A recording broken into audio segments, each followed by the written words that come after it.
여러분, 우리가 사용하는 말 가운데 사람을 가장 기쁘게 하고 행복하게 해주는 말이 단어가 어떤 단어일까요? 어느 학자가 조사를 해봤더니 감사였다고 합니다. 사람을 가장 기쁘게 하고 행복하게 해주는 말이 감사라는 말이었다는 거예요. 유대인의 지혜서인 탈무드에도 이어 비슷한 문장이 나오는데요. 탈무드에 보니까 이런 문장이 나옵니다. 세상에서 가장 지혜로운 사람은 누구인가? 어떤 어려움에서도 배움의 자세를 갖는 사람이다. 세상에서 가장 강한 사람은 누구인가? 자기 자신과의 싸움에서 이기는 사람이다. 세상에서 가장 행복한 사람은 누구인가? 가진 것에 감사하며 사는 사람이다. 가장 행복한 사람은 많이 가진 사람이 아니라 가진 것에 감사하며 사는 사람이라는 거예요. 행복은 소유에 있는 것이 아니라 감사에 있다는 거예요.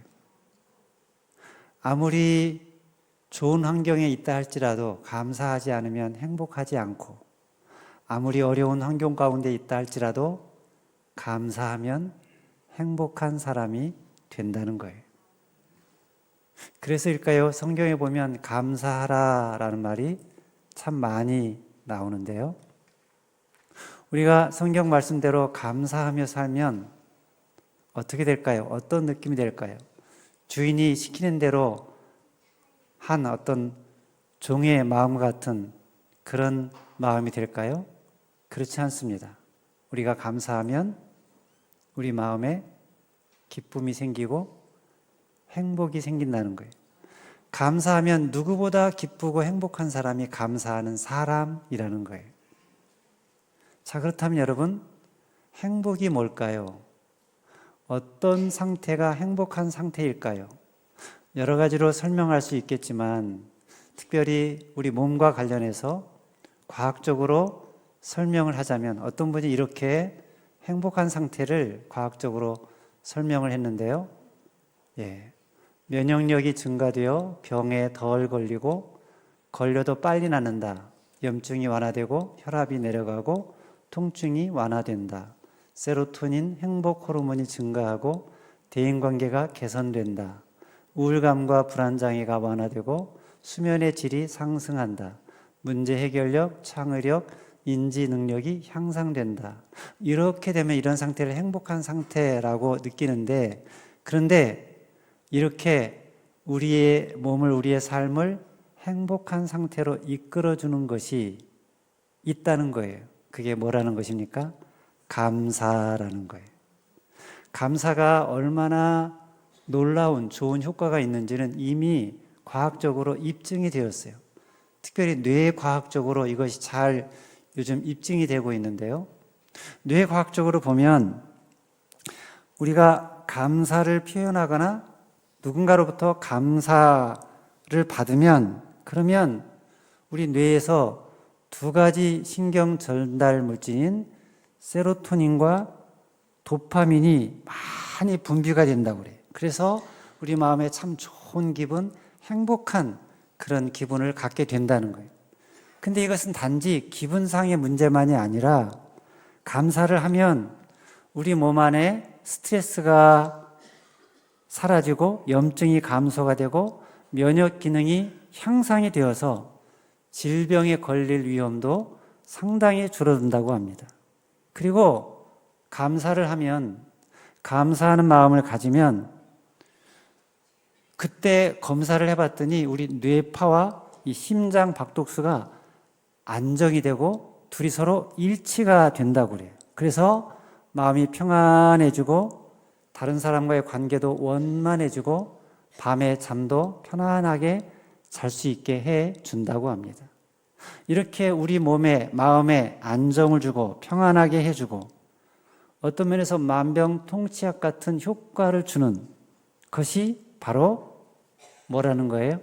감사라는 거예요.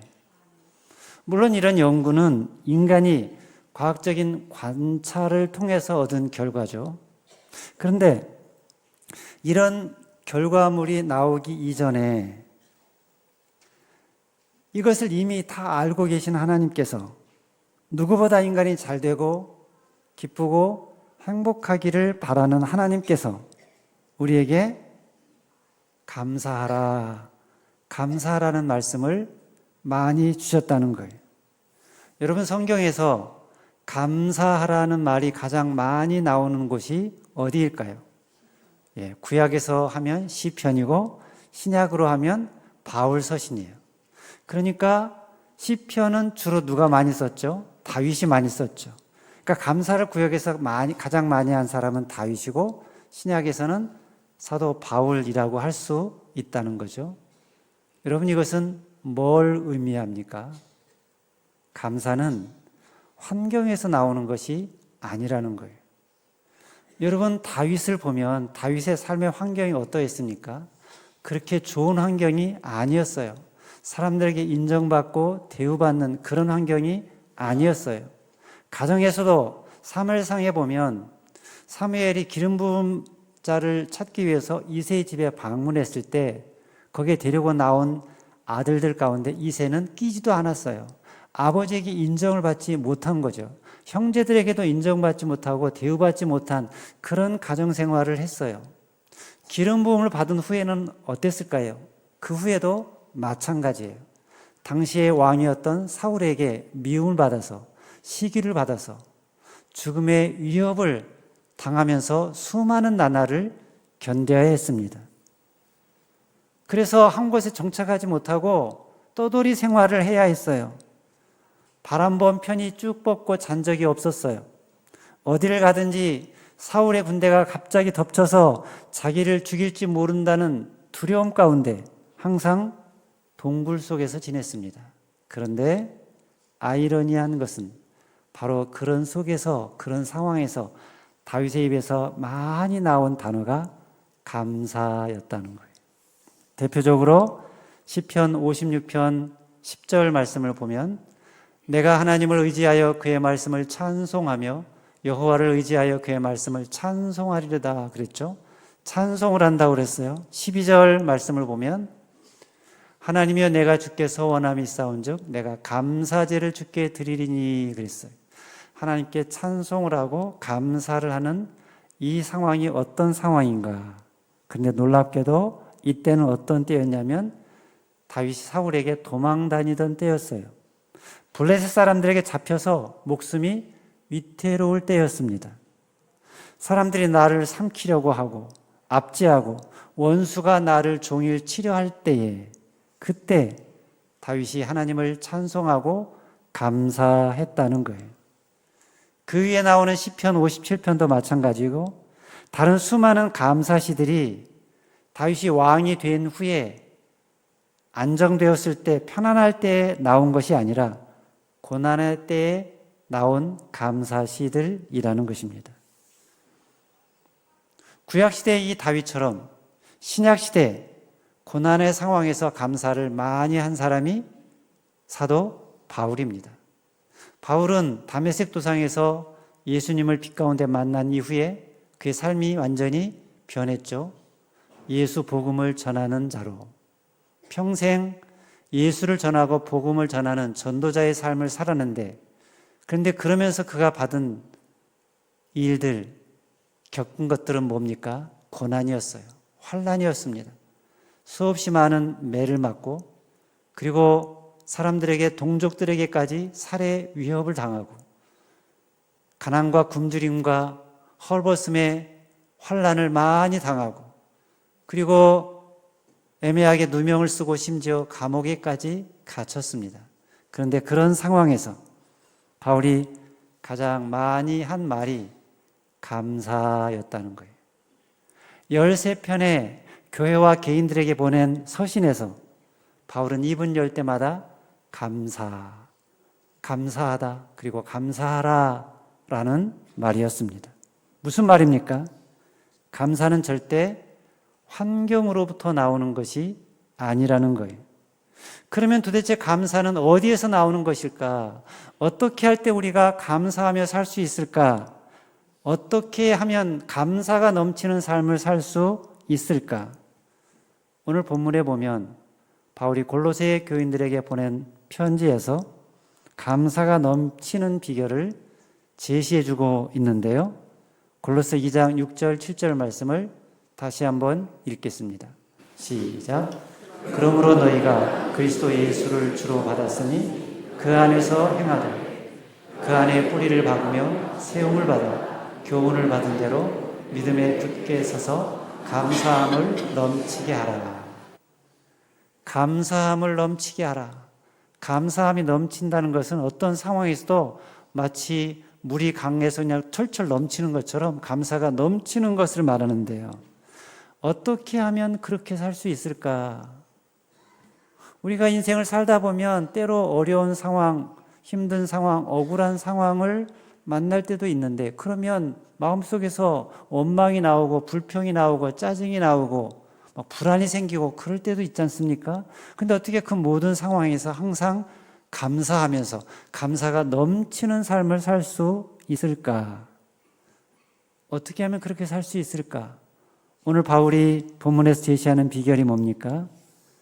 예수를 주로 받고 그 안에서 행하는 것입니다. 2장 6절을 다시 한번 같이 읽겠습니다. 시작. 그러므로 너희가 그리스도 예수를 주로 받았으니 그 안에서 행하되. 예수를 주로 받았다는 말은 무슨 말입니까? 예수님을 내 인생의 주님으로, 주인으로 믿고 영접했다는 말이죠. 이전에는 누가 내 인생의 주인이었습니까? 내가 내 인생의 주인이 되어서 내 마음대로 모든 것을 결정하며 살았어요. 모든 것을 내가 하고 싶은 대로 내 마음대로 생각하고 결정하며 살았는데, 그랬더니 결과가 무엇입니까?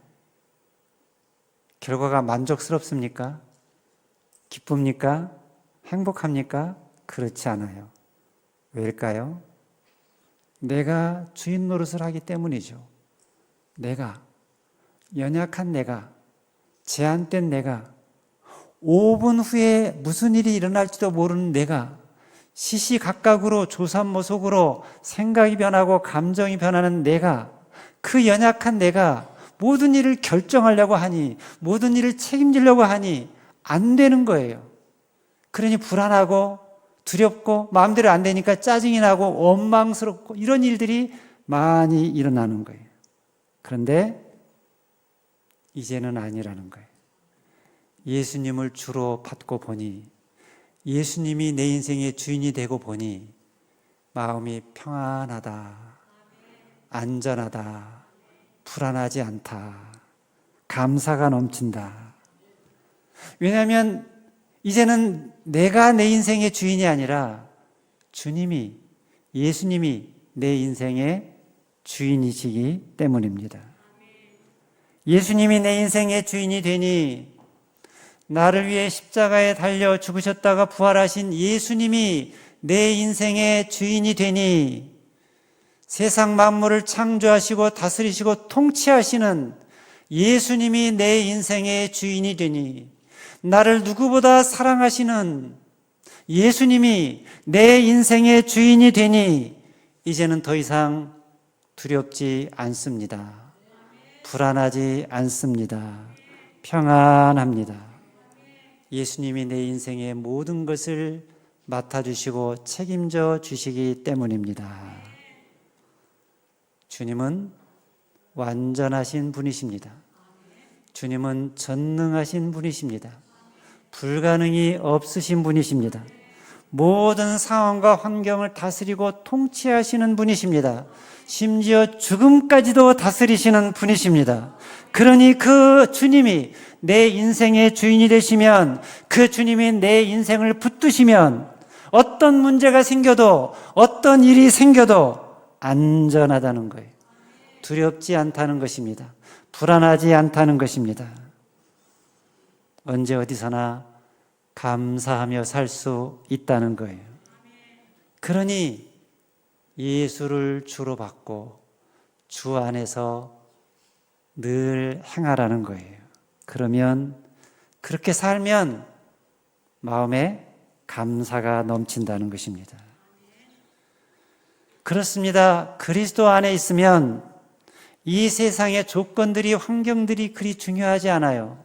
그러나 그리스도 밖에 있으면 중요해요. 환경이 중요하고 상황이 중요하고 조건이 중요해요. 얼마나 좋은 조건에서 얼마나 좋은 환경에서 사느냐. 환경이 좋으면, 조건이 좋으면 기쁘고 흡족하고, 그렇지 않으면 불만이고 불안합니다. 그런데 여러분, 잘 생각해 보세요. 내 삶이 왜 불안할까? 내 삶에 왜 안정이 없을까? 왜 두려울까? 환경이 좋지 않기 때문일까요? 조건이 좋지 않기 때문일까요? 돈이 없어서일까요? 물론 그런 것도 이유가 있지만 근본적인 이유는 아닙니다. 내 삶이 왜 불안할까? 내가 몸이 약해서, 건강이 부족해서일까? 물론 그것도 이유가 되지만 근본적인 이유는 아닙니다. 내 자녀가 말을 듣지 않아서, 속속에서 원하는 대로 되지 않아서, 물론 그것도 이유가 되지만 근본적인 이유는 아닙니다. 근본적인 이유는 무엇입니까? 내 삶이 그리스도 안에 세워져 있지 않기 때문입니다.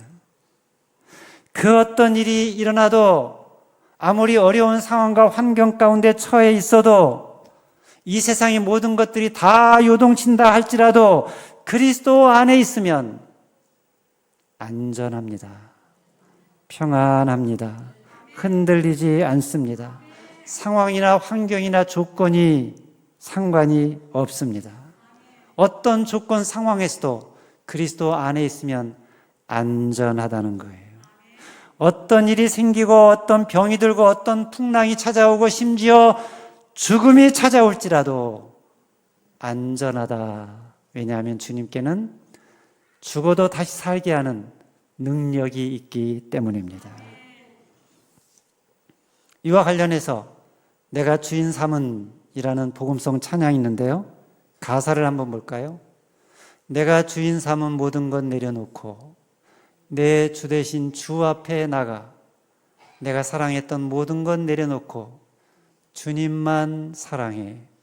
주 사랑 거친 풍랑에도 깊은 바다처럼 나를 잠잠케 해.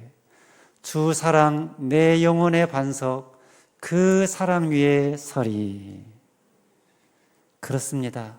그 사랑 위에 서면, 그 예수님을 내 인생의 주인으로 삼으면, 그 주님이 내 안에 들어오고 내가 그 안에 들어가면 그 순간 내 마음에 평안이 찾아온다는 거예요.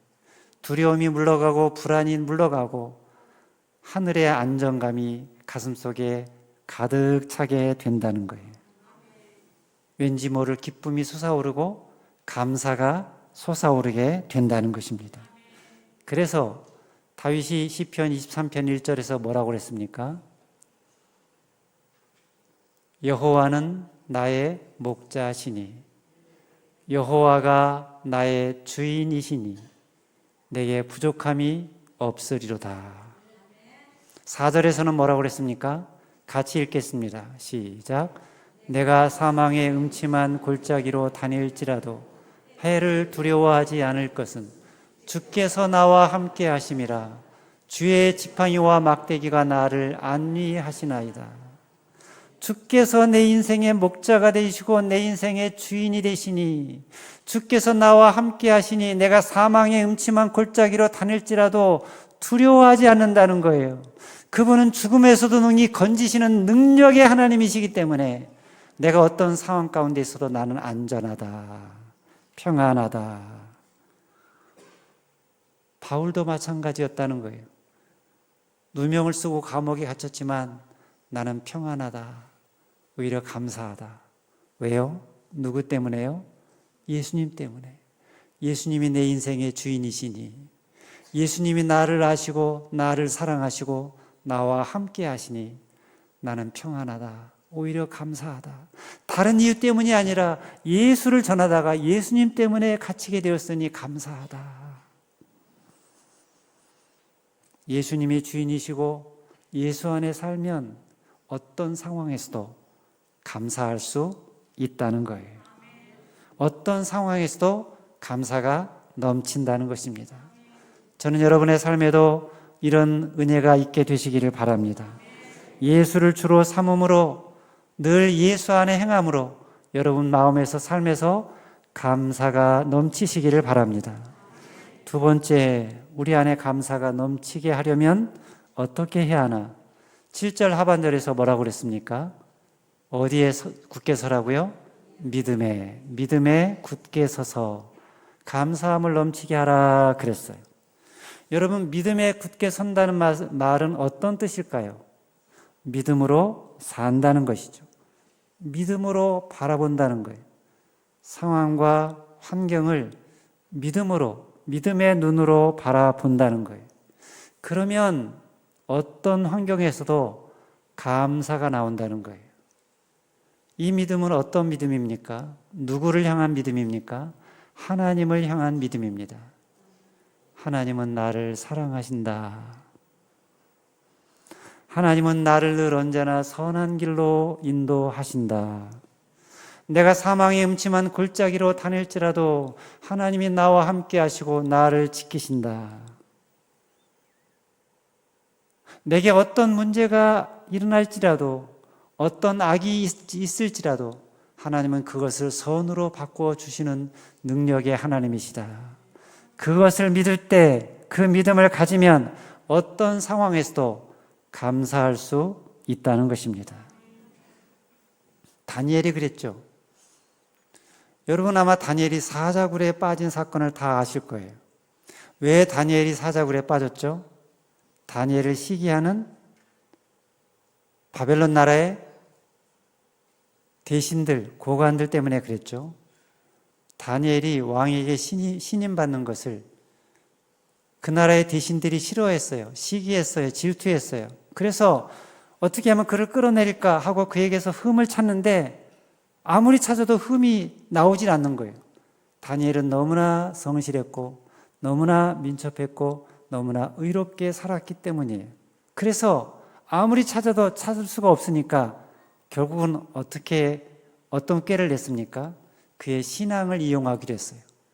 그가 보니까 날마다 하나님께 하루에 3번씩 감사 기도하는 것을 알았어요. 이것을 이용하자. 그래서 어떻게 왕에게 요구를 합니까? 한 금령을 내려달라고 요구를 하는데 그 금령은 뭐냐면 왕 외에 다른 사람이나 다른 신에게 기도를 하면 30일을 정해서 30일 동안 그런 일을 하면 그를 사자굴에 집어넣자는 금령이에요. 그 금령에 왕이 동의를 하고 왕의 도장을 찍었어요. 어인을 찍었어요. 근데 이 사실을 다니엘이 압니까 모릅니까? 알아요. 알면 어떻게 해야 돼요? 기도하는 것을 멈춰야 되죠. 그런데 다니엘은 기도하는 것을 멈추지 않고 똑같이 기도를 했어요. 오히려 창문을 활짝 열고 사람들에게 보란 듯이 기도를 했어요. 다니엘 6장 10절 말씀입니다. 다니엘이 이 조서에 왕의 도장이 찍힌 것을 알고도 자기 집에 돌아가서는 윗방에 올라가 예루살렘으로 향한 창문을 열고 전에 하던 대로 하루 3번씩 무릎을 꿇고 기도하며 그의 하나님께 감사하였더라. 어떻게 이런 상황에서 감사를 할 수가 있을까요? 두려움이 올라오고 불안이 생기는 것이 당연하지 않습니까? 근데 어떻게 이런 상황에서 감사할 수 있는가? 하나님을 믿었기 때문이에요. 하나님은 의로운 분이시다. 하나님은 전능하신 분이시다. 하나님은 자기 백성을 어떤 상황에서도 건져주시는 분이시다. 물론 다니엘은 이 일로 인해서 사자굴에 던져졌어요. 사자굴에 넣고 돌을 굴려다가 굴러기를 막고 도장으로 봉을 했어요. 자, 그러니 이제 다니엘은 끝난 것 같아요. 근데 놀라운 것은 다니엘의 인생이 그 사자굴에서 끝이 난 것이 아니라는 거예요. 사자굴에서 털끝 하나 다치지 않고 그대로 나왔어요. 어떻게 된 것입니까? 하나님이 천사를 통해서 사자의 입을 봉하셨기 때문이에요. 하나님의 그런 기적을 일으켜서 다니엘을 보호하시고 살리신 이유가 뭘까요? 다니엘 6장 23절에서 이렇게 말씀합니다. 같이 읽겠습니다. 시작. 왕이 명하여 다니엘을 굴에서 올리라 하니 그들이 다니엘을 굴에서 올린즉 그의 몸이 조금도 상하지 아니하였으니 이는 그가 자기 하나님을 믿음이었더라. 이유가 뭐라고요? 자기 하나님을 믿음이었더라. 하나님은 의로운 분이시다. 하나님은 전능한 분이시다. 하나님은 자기 백성을 지키시고 보호하는 분이시다. 하나님을 사랑하는 자, 곧 그의 뜻대로 부르심을 입은 자들에게는 모든 것이 합력하여 선을 이루시느니라. 이 하나님의 섭리를 믿었다는 거예요. 하나님을 믿었기에 죽음의 위협이 있는 상황에서도 변함없이 감사 기도를 했고 그 결과 사자굴에서 살아났다는 것입니다. 믿음이 있으면 어떤 상황에서도 감사할 수 있다는 거예요. 감사는 환경에서 나오는 것이 아니라 믿음에서 나온다는 거예요. 우리는 보통 이런 말을 해요. 감사하라고요? 감사할 게 있어야죠. 지금 내 삶의 상황이 어떤데요? 형편이 어떤데요? 어디를 봐도 감사할 게 하나도 없어요. 이런 상황에서 어떻게 감사를 합니까? 그런데 그보다 더 안 좋은 상황에서, 엄청나게 어려운 상황에서, 죽음의 위협 속에서, 감옥에 갇힌 상황에서도 감사하는 사람들이 있잖아요. 여러분, 이것은 무엇을 의미합니까? 감사는 상황과 환경의 문제가 아니라는 거예요. 상황이 좋아지면 감사하고 상황이 안 좋아지면 원망하고 불평하는 것이 아니라 진짜 감사는 어떤 상황에서도 어떤 어려움 속에서도 감사합니다. 고맙습니다. 말할 수 있다는 거예요. 하나님을 믿기에, 하나님의 섭리를 믿기에, 상황과 환경을 뛰어넘는 하나님의 역사하심을 믿기에 감사합니다. 고백하며 살 수 있다는 것입니다. 믿음이 있으면 어떤 상황에서도 감사할 수 있는데 믿음이 없으면 좋은 환경에서도 감사하지 못하고 원망하며 불평하며 살게 된다는 것입니다. 출애굽한 이스라엘 백성들을 보세요. 그들의 출애굽을 했을 때, 홍해를 건넜을 때 너무 좋아서 기뻐하고 찬송했어요. 그런데 조금 지나자 어려움이 생기니까, 물이 떨어지니까, 먹을 것이 없어지니까 어떻게 했습니까? 금세 원망 불평했어요. 물이 없다고, 먹을 것이 없다고, 왜 우리를 이런 곳에 데려왔냐고, 애굽에 있었을 때가 좋았었다고. 근데 여러분, 그들이 원망 불평하는 것은 단지 물 때문이 아니었어요. 단지 먹을 것이 없기 때문이 아니었어요. 믿음이 없었기 때문이에요. 하나님에 대한. 하나님이 과연 여기 계시는가? 그들이 한 말이 그거였어요. 믿음이 없으니까 조금만 어려워지면, 조금만 힘들어지면 원망하고 불평하게 된다는 것이죠. 믿음이 있으면, 믿음이 있는 사람은 그 어떤 상황에서도 아무리 광야라도, 아무리 감옥에 갇혀 있는 상황이라도 감사할 수 있다는 것입니다. 바울이 그랬잖아요. 옥중에 있어요. 감옥에 갇혔어요. 근데 감옥에서 감사를 하고 찬송을 해요. 바울은 감옥 속에서도 그 마음에 감사가 넘쳤어요. 어떻게 그럴 수 있었을까? 감옥에 있지만 그는 주님을 바라보았기 때문에, 주님이 나와 함께 한다는 사실을 믿었기 때문에, 주님이 여전히 나를 사랑하시고 나와 함께 하신다는 것을 믿었기에 그 마음속에 감사가 나왔다는 것입니다. 아무리 고난을 당하고 아무리 옥에 갇혀도 아무리 세상이 흔들려도 사람들이 다 주를 떠나도 진정 주를 믿는 자는 흔들리지 않는다는 것입니다. 믿음에 굳게 서 있는 사람은 어떤 악한 음모가 있고 어떤 위협이 있고 어떤 고난이 닥쳐도 하나님은 그 속에서도 얼마든지 선을 행하시며 어떤 악한 일이 일어나도 합력해서 선이 되게 하신다는 것을 믿기에, 이 믿음이 있기에 감사할 수 있다는 것입니다. 애굽에 억울하게 노예로 팔려간 요셉이 그랬잖아요. 요셉은 왜 자기가 이런 고난을 당하는지 환난을 당하는지 이해할 수가 없었지만 나중에 믿음의 눈이 열리고 보니 자기를 팔아넘긴 형제들에게 뭐라고 그랬습니까? 창세기 45장 5절입니다. 같이 읽겠습니다. 시작. 당신들이 나와버리고 근심하지 마소서, 한탄하지 마소서.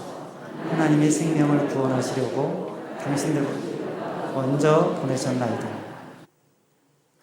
자기가 한탄하지 않고 원망하지 않는 것은 당연하고, 자기를 그런 데 빠졌다고 위협을 받을까봐 한탄하고 두려워하는 형제들에게 오히려 위로하고 권면을 하는 내용이에요. 나를 이곳에 판 것은 당신들이 아니라 하나님이십니다. 하나님이 자기 백성을 구원하시려고 나를 이곳에 미리 보내셨습니다. 라는 믿음을 갖고 보니까 형제들이 미운 것이 아니라 오히려 불쌍하게 여겨주고, 그래서 그들을 도와주고 그들의 자녀들까지도 책임져주는 사람이 된 것이죠. 다 뭐 때문입니까? 믿음 때문이라는 거예요. 만일 요셉에게 믿음이 없었다면 어떨까요? 하나님의 일하심에 대한 섭리에 대한 믿음이 없었다면, 그렇다면 아마 요셉은 도중에 속에서 나오는 이 화를 참지 못해서 화병에 걸려서 미쳤거나 우울증에 걸려서 비참하게 인생을 살았거나 아니면 비관주의, 염세주의 빠져서 형제를 미워하고 세상을 저주하면서 외롭게 살았을 수 있습니다. 그런데 믿음에 굳게 서서 하나님의 눈으로 모든 환경과 상황을 바라보니 오히려 감사였다는 거예요. 모든 것이 합력해서 선이 되게 하시는 하나님의 섭리를 바라보는 믿음을 갖게 되니 원망이 사라지고 미움이 사라지고 오히려 감사하는 삶을 살게 되었다는 것입니다. 그렇습니다. 믿음의 눈으로 보면 모든 것이 감사입니다. 믿음으로 보지 않으면, 믿음의 눈이 열리지 않으면 답답한 현실만 보이지만, 답답한 현실을 보면 짜증이 나고 원망이 나고 불평이 일어나지만, 답답한 현실에 좌절하고 절망하며 살게 되지만, 그러나 믿음의 눈으로 바라보면 모든 것이 합력해서 선이 되게 하실 하나님이 보여지고, 어떤 상황에서도 어떤 재앙 속에서도 선을 이루어 가시는 하나님의 손길이 보여져서, 비록 지금 현실이 너무나 어렵지만 그러나 이것이 전부가 다가 아니다, 얼마든지 변해서 새롭게 하실 하나님을 믿기에 감사하며 살아간다는 것입니다. 우리가 늘 그렇게 살면, 늘 언제 어디서나 믿음으로 살면 그러면 언제나 감사하며 살게 되고, 그러면 그 삶이 기쁘고 행복한 삶이 된다는 것입니다. 저는 저와 여러분의 삶이 그렇게 되시기를 바랍니다. 어떤 상황에서도 주님을 믿음으로 감사하며 기쁘게 행복하게 사는 분들이 되시기를 바랍니다. 그러면 그 삶을 하나님이 더 축복해 주실 줄로 믿습니다. 실제로 옛날에 독일에서 있었던 일인데요. 한 해에는 독일에 큰 흉년이 들어서 많은 사람들이 굶주리게 되었어요. 그러자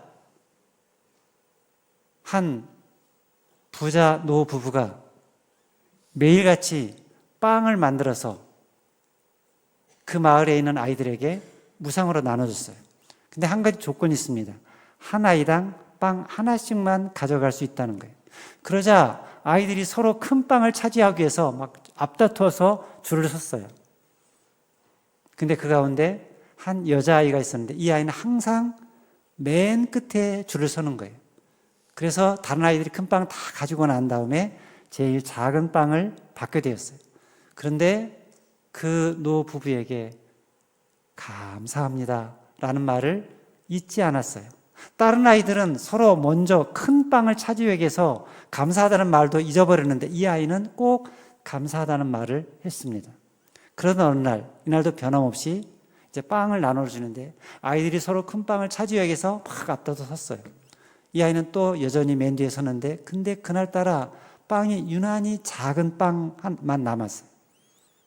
그 빵을 가지고 주인에게 가서 감사합니다 하고 절을 하고 집에 와서 빵을 딱 먹으려고 뜯어보니까 웬일입니까? 그 안에 소중한 동전이 들어있는 거예요. 그리고 메시지 하나가 적힌 쪽지가 있었는데 그 쪽지에 뭐라고 써 있느냐? 이것은 너처럼 작은 것이라도 잊지 않고 감사하는 아이에게 우리 부부가 주는 선물이란다.